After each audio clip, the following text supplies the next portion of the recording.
வணக்கம்.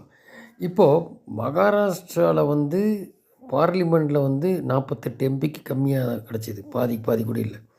கூட்டணி பிஜேபி கூட்டணி. ஊபியிலே அது மாதிரியான தான் தொங்கு பாராளுமன்றமாக ஆகிப்போச்சு. அதில் தான் இப்போ இல்லாட்டி மெஜாரிட்டி வந்திருக்கும். இப்போ இதெல்லாம் பார்க்கும்போது என்னென்னா, இந்த தடவை வந்து 220க்கு மேலே சீட்டு வருது பாஜக கூட்டணி. இது எதை காட்டுதுன்னா, இந்துக்கள் கன்சல்டேஷன், இந்துக்கள் ஒருங்கிணைக்கிறாங்க ஓட்டுக்கு. அப்போது இதே நிலைமை நாளைக்கு வந்தால், இப்போ வாங்கின 18% வாங்கியிருக்கலையா அண்ணாமலை, இது ஏடிஎம்கே வேண்டாம், ஒன்றும் யாரும் தேவையில்லைன்னு சொல்கிறாங்க.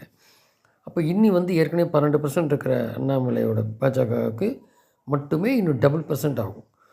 அப்படி ஆகும்போது இன்னும் ஒரு 10% கூட வந்துட்டாலே இந்த 5 நாள் போட்டியில் பாஜக ஆட்சி வந்துடும். பாஜக தலைமையிலான ஆட்சி. ஸோ இந்துக்கள் கன்சல்டேட் ஆகணும், ஒருங்கிணைணும். அப்போனா இந்த திமுக விரட்டி அடிக்கலாம்.